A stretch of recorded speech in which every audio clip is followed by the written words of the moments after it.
नमस्कार साथियों, स्वागत है आप सभी का अपने YouTube चैनल पे। ये वीडियो लेकर के आया हूँ आपके लिए। अगर आपका सरकारी नौकरी लगने का एक सपना है तो आपके सपने को साकार करने के लिए राजस्थान सरकार के द्वारा एक वैकेंसी निकाली गई है, जो कि है राजस्थान जेल प्रहरी की। आज इस वीडियो के अंदर हम इनकी सभी महत्वपूर्ण पक्षों को जानने वाले हैं। जैसे कि आपको पता है कि इसमें योग्यता क्या रहेगी, आयु की गणना है वो किस प्रकार से की जाएगी, कब तक 18 वर्ष की आयु पूर्ण होनी चाहिए और अधिकतम एज है वो क्या हो सकती है, योग्यता 10वीं पास है क्या, 10वीं में अभी जो स्टूडेंट बैठे हैं वो फॉर्म भर सकते हैं क्या, साथ ही साथ मेरिट किस आधार पे निकलेगी, क्या पूरी स्टेट की मेरिट निकलेगी, क्योंकि जेल प्रहरी की मेरिट है वो मंडल के हिसाब से निकलती रही है। फॉर्म 2 जगह से भर सकते हैं क्या, मतलब एक से ज़्यादा जगह से फॉर्म हम फिल करके परीक्षा दे सकते हैं क्या, ये हम जानने वाले हैं। इसमें ड्यूटी क्या रहेगी, ड्यूटी का टाइम क्या रहेगा, समय क्या रहेगा, कितनी ड्यूटी इसमें करनी पड़ती है, क्या काम जेल प्रहरी का होता है, साथ ही साथ वेतन कितना मिलता है, 2 साल तक कितना वेतन मिलेगा, 2 साल के बाद कितना मिलेगा, प्रमोशन किस प्रकार से होता है, सिलेबस क्या रहेगा इसका, इन तमाम बातों पे हम चर्चा करने वाले हैं। हमें जाति प्रमाण पत्र लगाना होगा, वो किस प्रकार से हमें लगाना होगा, सभी महत्वपूर्ण पक्षों को इस वीडियो के अंदर हम जानने वाले हैं। तो अगर आप जेल प्रहरी की तैयारी करने का सोच रहे हो तो वीडियो को पूरा जरूर देखना, आपके लिए बहुत महत्वपूर्ण चीज़ें हैं वो इस वीडियो के अंदर रहने वाली है। तमाम महत्वपूर्ण चीज़ें हम आज इस वीडियो के अंदर जानने वाले हैं। तो जिसने भी चैनल सब्सक्राइब नहीं किया है, अगर आप पहली बार हमारे चैनल पर विजिट करो तो चैनल को सब्सक्राइब जरूर कर लेना, बेल आइकन दबा लेना, क्योंकि महत्वपूर्ण अपडेट आपको हमारे चैनल पर मिलते रहेंगे। आपको डिस्टर्ब करने वाली चीज़ें हमारे चैनल पर आपको नहीं मिलेगी। अगर आप हमसे टेलीग्राम ग्रुप से जुड़ना चाहते हो तो आपको कमेंट सेक्शन में लिंक मिल जाएगा, वहाँ पे भी हम आपको कंटेंट उपलब्ध करवाते रहते हैं। तो देखिए हम वीडियो को शुरू कर लेते हैं, बारी बारी से सारी चीज़ें हैं वो जानना हम शुरू करते हैं। तो देखो सबसे पहले तो बड़ी बात यह है कि राजस्थान के अंदर जेल प्रहरी की भर्ती ये है, विज्ञापन विस्तृत आ चुका है, ऑनलाइन आवेदन की प्रक्रिया इसमें शुरू हो चुकी है। इसमें पोस्ट कितनी है, देखिए धीरे धीरे से मैं सरल चीज़ों से लेकर के हार्ड चीज़ों की तरफ मैं बढ़ता जाऊँगा और एक एक चीज़ का आपका जवाब है वो इस वीडियो के माध्यम से देता जाऊंगा। तो सबसे पहले तो बात यह है कि इसके अंदर टोटल पोस्ट कितनी है, 803 पोस्ट है वो राजस्थान जेल प्रहरी की है। इसमें से जो गैर अनुसूचित क्षेत्र की जो पोस्ट हैं वो इसमें दे रखी है, 759 पोस्ट है वो गैर अनुसूचित क्षेत्र की है, और अनुसूचित क्षेत्र की इसमें बहुत कम पोस्ट है, मात्र 44 पोस्ट है इसमें।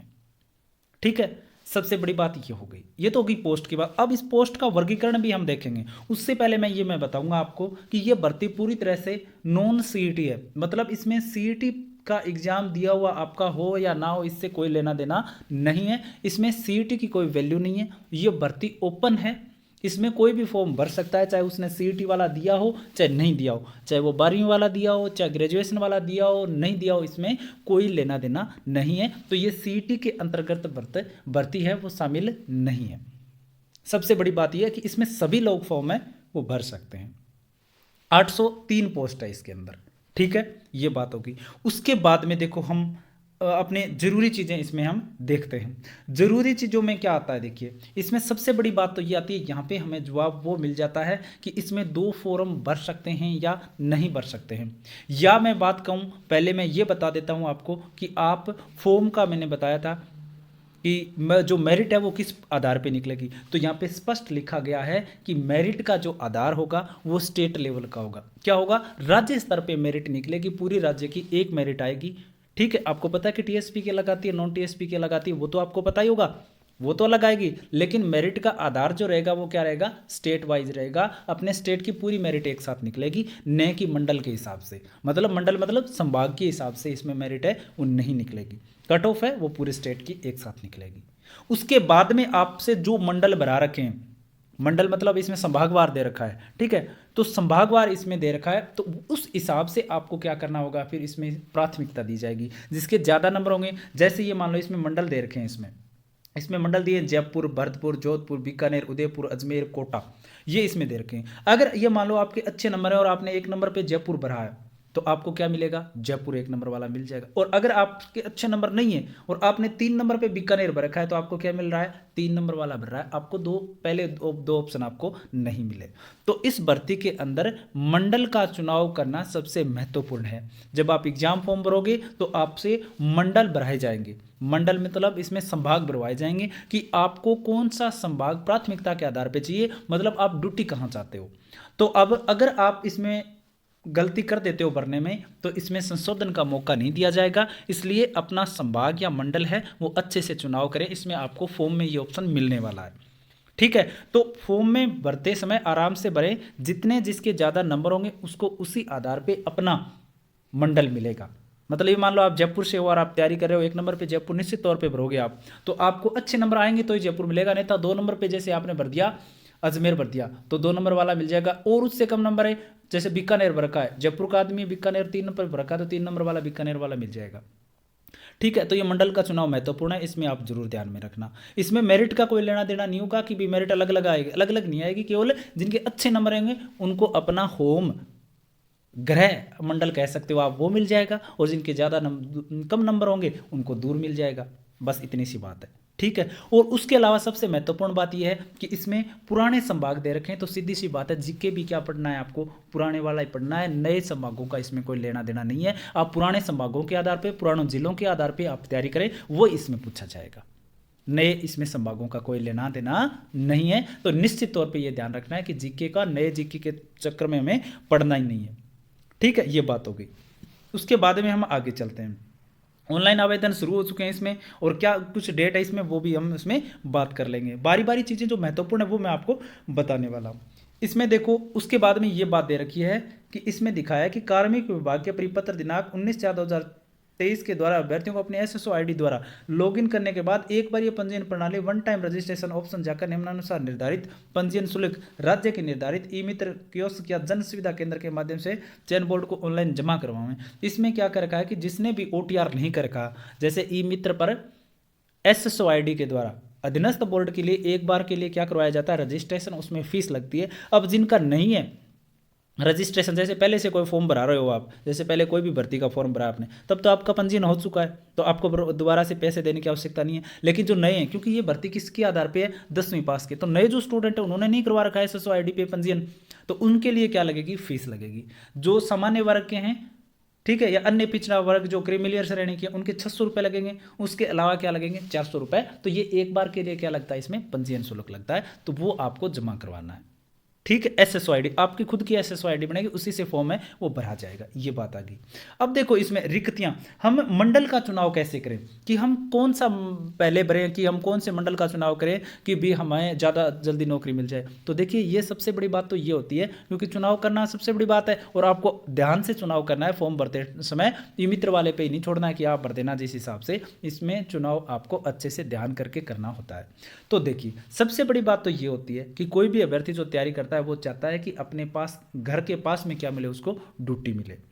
तब तो क्या बात आ जाती है कि आप 1 नंबर पे ये मान लो कोई बीकानेर संभाग के अंदर आता है, तो वो क्या भरेगा, 1 नंबर पे बीकानेर भर देगा।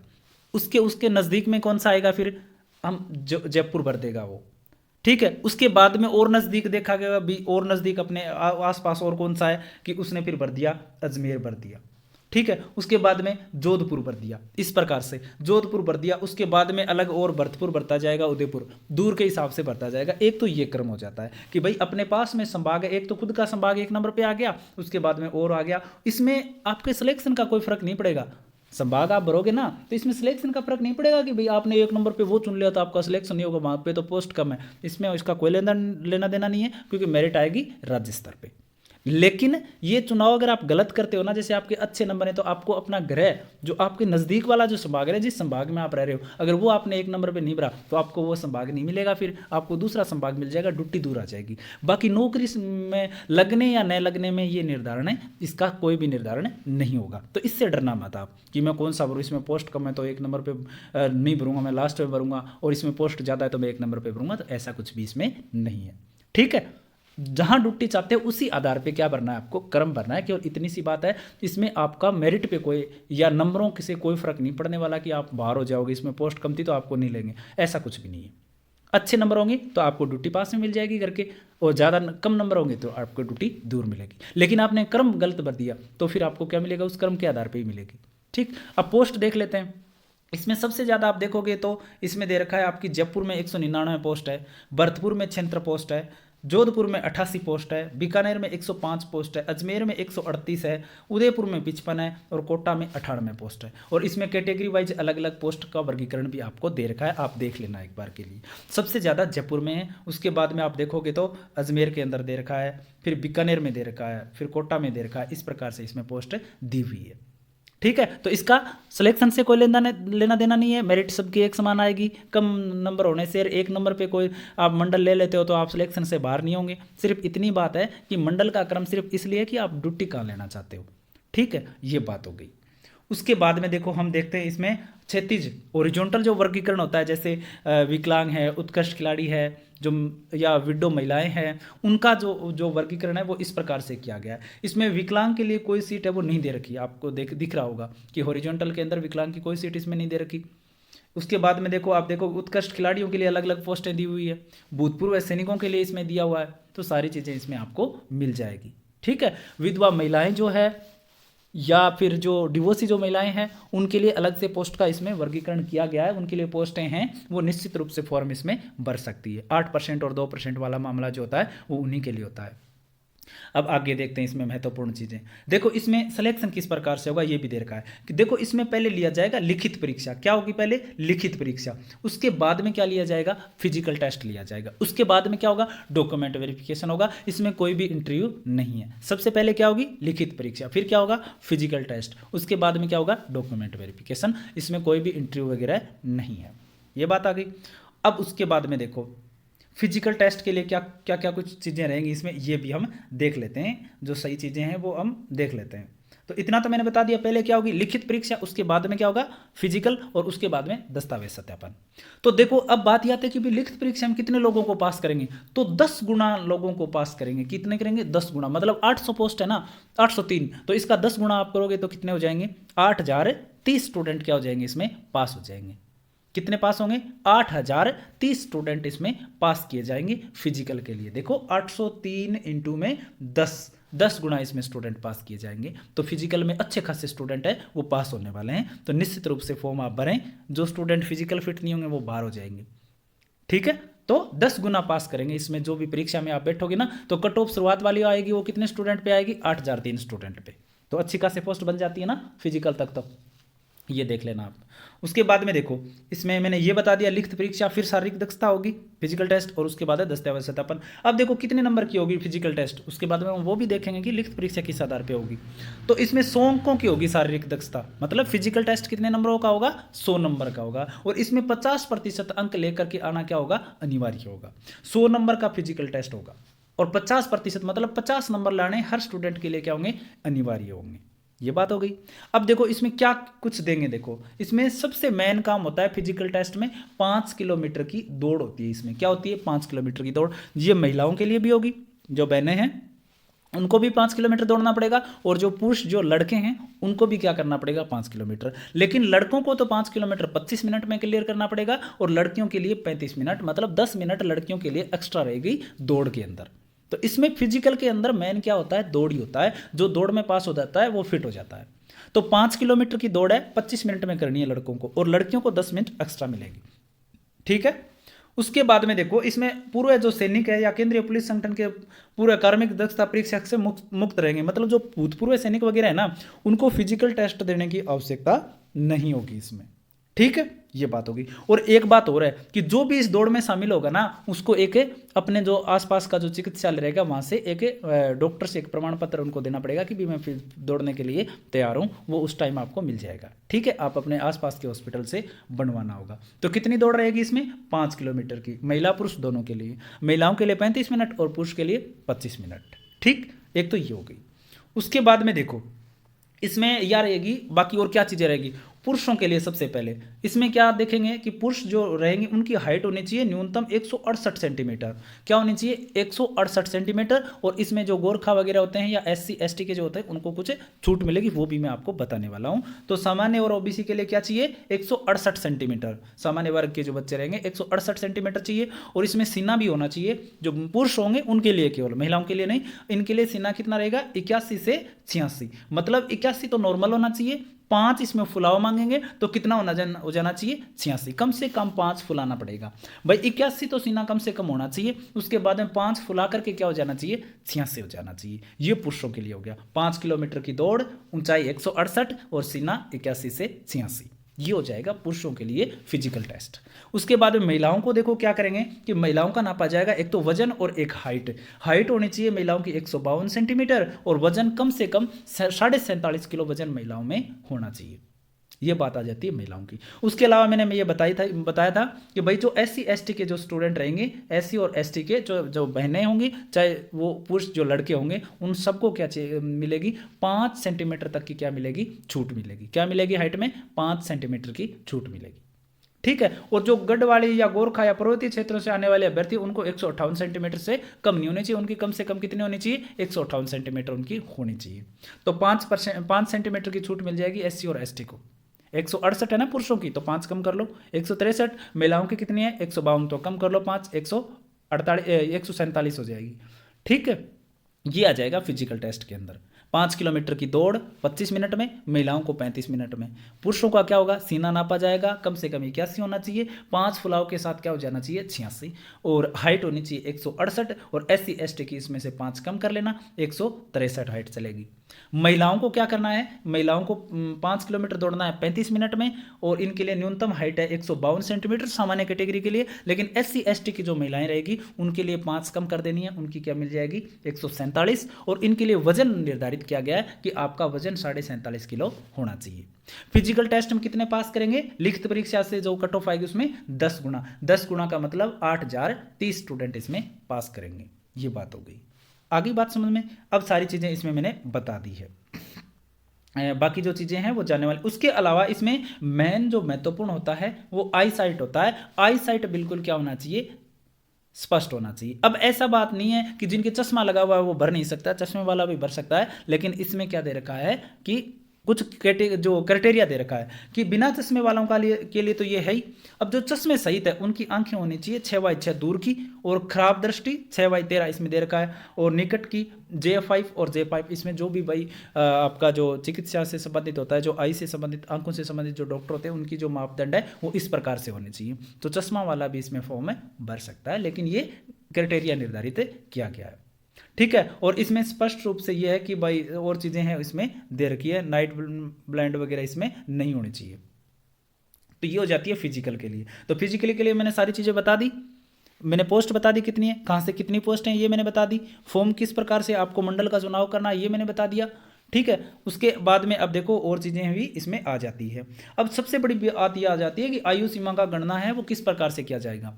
तो देखो इसमें बताया गया है कि कम से कम 18 वर्ष की आयु होनी चाहिए। लेकिन कोई भी जो स्टूडेंट है 10वीं पास है वो 18 वर्ष का फिलहाल के लिए नहीं है, लेकिन वो क्या हो जाना चाहिए 18 साल का 1 जनवरी 2026 तक क्या हो जाना चाहिए? वो 18 साल का हो जाना चाहिए। मतलब 2025 पूरा पड़ा है, 1 साल और। अब जैसे 17 साल का है कोई तो आराम से 18 साल का 1 साल बाद में हो जाएगा। 1 जनवरी 2026 तक आराम से वो क्या हो जाएगा? 18 साल का। तो वर्तमान में जो 17 साल का है वो फार्म आराम से भर सकता है, वो आराम से इस भर्ती के लिए एलिजिबल हो जाएगा।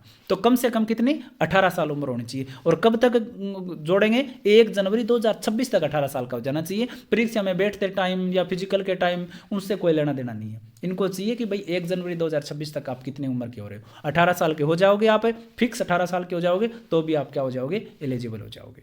ठीक है। तो गणना कब तक की जाएगी? 1 जनवरी 2026 तक। ठीक।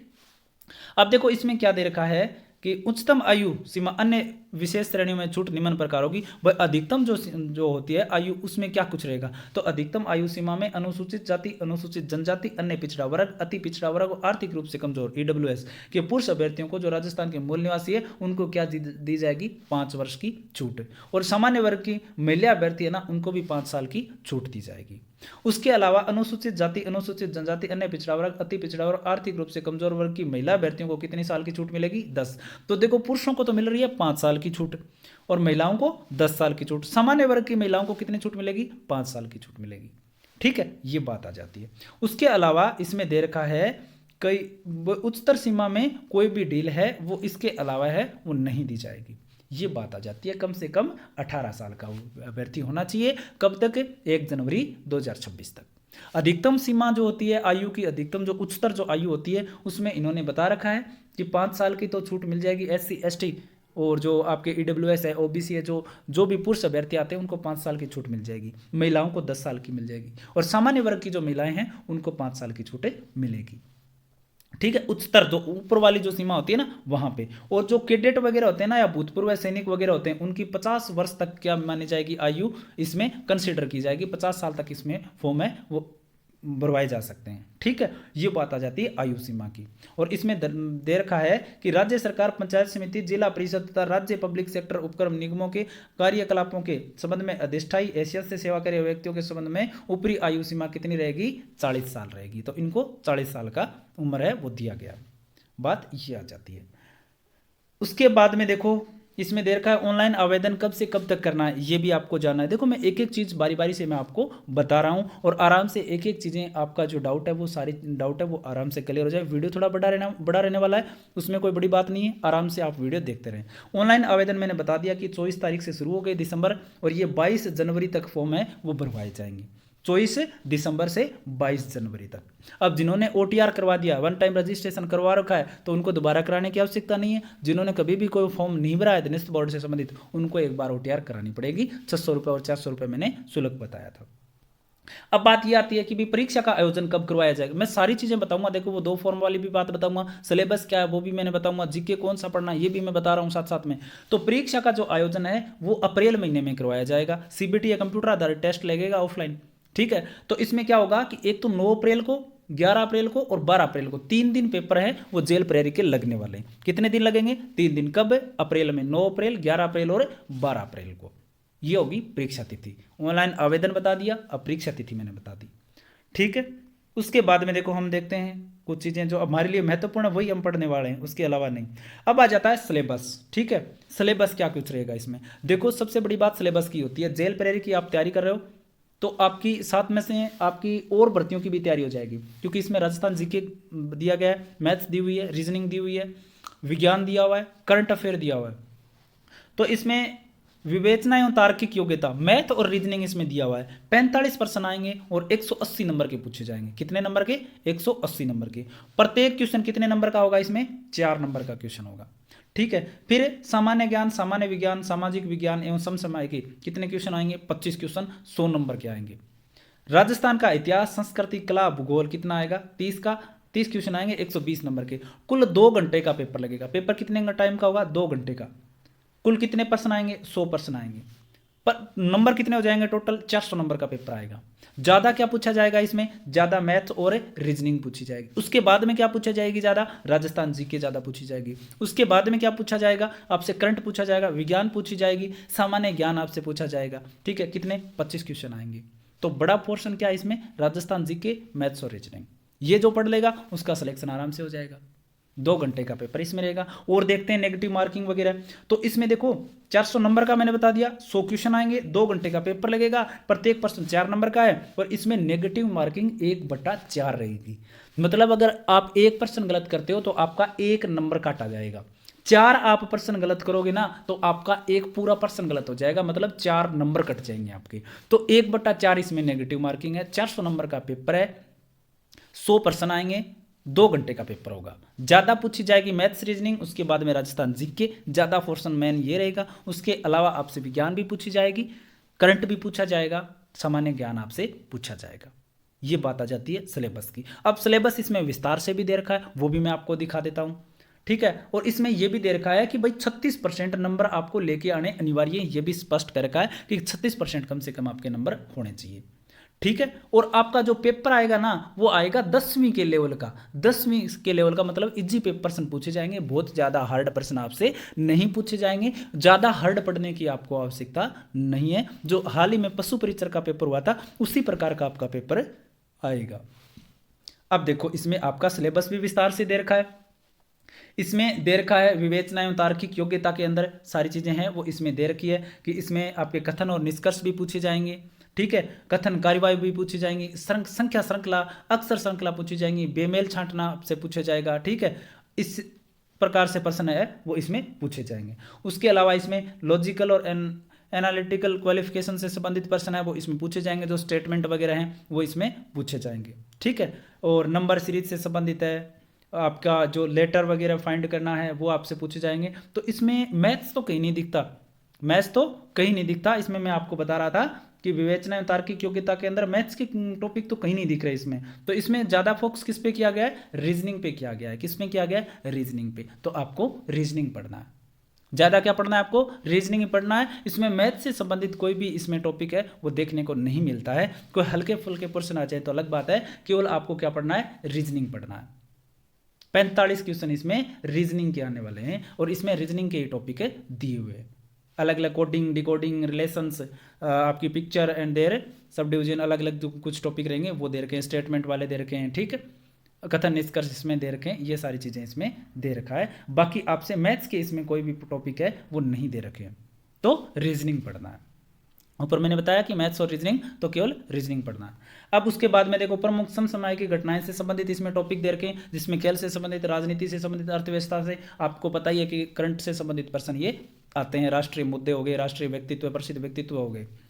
और उसके बाद में मेजर करंट अफेयर हो गया, करंट इवेंट, जो वर्तमान से जो भी चीज़ें चल रही है, जैसे इकोनॉमी से संबंधित है, सोशल से मतलब सामाजिकता से संबंधित है, स्पोर्ट्स से संबंधित है, ये सारी चीज़ें इसमें पूछी जाएगी। इंग्लिश हिंदी वाला सिस्टम इसमें दे रखा है। ऊपर भी दे रखा है ना, ये हिंदी में दे दिया और नीचे क्या दे दिया? इंग्लिश में। और यही मेजर जो आपका करंट इवेंट है वो भी ऊपर भी दे रखा है और यहाँ पे भी दे रखा है। उसके बाद में आ जाती है विज्ञान। तो विज्ञान में भी ज़्यादा टॉपिक नहीं दे रखे, केवल क्या पढ़ना है? भौतिक और रासायनिक परिवर्तन, केमिस्ट्री का आ जाएगा। धातु अधातु एवं प्रमुख यौगिक, ये भी केमिस्ट्री का है। और प्रकाश का परावर्तन एवं नियम, ये है फिजिक्स का। और आनुवंशिक से संबंधित सामान्य शब्दावली। ठीक है, और मानव शरीर में संरचना, अंग, तंत्र, ये क्या आगे? बायोलॉजी के। प्रमुख मानव रोग, कारक, निदान और अपशिष्ट प्रबंधन। तो इसमें फिजिक्स, केमिस्ट्री, बायोलॉजी तीनों इसमें पूछी गई है। ऊपर केवल रीजनिंग पूछी गई है। तो 45 क्वेश्चन रीजनिंग के। उसके बाद में करंट अफेयर आ जाएगा, फिर आ जाएगी विज्ञान। उसके बाद में देखो इसमें आपदा प्रबंधन एवं जलवायु से संबंधित भी इसमें प्रश्न है वो पूछे गए हैं। ठीक है, प्राकृतिक आपदाओं से संबंधित। और उसके अलावा भारतीय संविधान एवं राज्य के विशेष संदर्भ में। तो इसमें देखो पॉलिटी है तो सही, लेकिन पॉलिटी केवल किससे संबंधित है? ज़्यादातर राजस्थान के संदर्भ में ज़्यादा है। भारत से संबंधित तो इसमें क्या पूछा जाएगा? संविधान का परिचय पूछा जाएगा केवल, और आधारभूत लक्षण पूछे जाएंगे। और ज़्यादा करंट इसमें पॉलिटी किसकी है? राजस्थान की। इसमें सूचना का अधिकार अधिनियम पूछा जाएगा, वो उससे प्रश्न आता है। उसके अलावा राज्यपाल आपका हो गया, मुख्यमंत्री, मंत्रिमंडल, विधानसभा, न्यायपालिका, राज्य का प्रशासनिक ढांचा जिसमें मुख्य सचिव, जिला प्रशासन। मतलब पॉलिटी किससे संबंधित पढ़नी है? राजस्थान से संबंधित। और बाकी केवल संविधान का परिचय पूछा जाएगा। इसमें ज़्यादा प्रश्न वो ऊपर वाले नहीं आएंगे। ठीक, उसके बाद में राजस्थान का इतिहास आ गया। जो राजस्थान का इतिहास और कला संस्कृति आ जाएगी। इसमें भी टॉपिक दे रखे हैं और ये टॉपिक पे ही क्या करना है? आपको फोकस करना है। ठीक है, इसमें राजस्थान के इतिहास से कम प्रश्न आते हैं, लेकिन कल्चर से प्रश्न क्या आते हैं? ज़्यादा। और इसमें कल्चर के प्रश्न इसमें ज़्यादा आपको दिए हुए मिलेंगे। तो कल्चर पे ज़्यादा फोकस करना है। भूगोल आ जाएगा। देखो एक तो राजस्थान का कल्चर और एक राजस्थान का भूगोल, ज़्यादा फोकस करना, इससे आपको प्रश्न ज़्यादातर मिल जाएंगे। ठीक है, राजस्थान का जो जीके पूछा जाएगा ना, उसमें आपको ज़्यादा भूगोल पढ़ना है, ज़्यादा कल्चर पढ़ना है। हिस्ट्री के अंदर क्या पढ़ना है आपको? मॉडर्न हिस्ट्री पढ़ लेना, आपका काम है वो चल जाएगा। और जीके आपको पुराना वाला ही पढ़ना है। जीके क्या पढ़ना है? पुराने वाला ही, नया वाला नहीं पढ़ना है। इसमें पुराने वाले ही संभागों का जिक्र किया गया और पुराने वाला ही जीके आएगा, इसमें नए नहीं पूछे जाएंगे। और 3 महीने बचे हैं एग्जाम में। और अर्थशास्त्र यह आ जाएगी, राजस्थान से संबंधित आपके उद्योग हो गए, पशुपालन हो गया, खनिज क्षेत्र की भूमिका होगी, ये थोड़ी राजस्थान की इकोनॉमी से संबंधित प्रश्न है वो आ जाएंगे।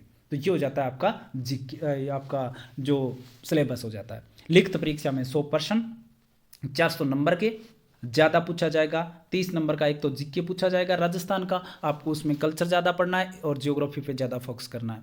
उसके अलावा आपका क्या आएगा? इसमें रीजनिंग आएगी, 45 क्वेश्चन आएंगे, बड़ा पार्ट है ये, इस पर आपको ध्यान में दे रखना है। उसके अलावा आपका करंट आएगा 25 नंबर में, उस करंट में क्या शामिल हो जाएगा, करंट में शामिल हो जाएगी विज्ञान, जिसमें फिजिक्स, केमिस्ट्री, बायोलॉजी के थोड़े से टॉपिक दे रखे हैं, ज़्यादा इसमें नहीं दे रखे हैं।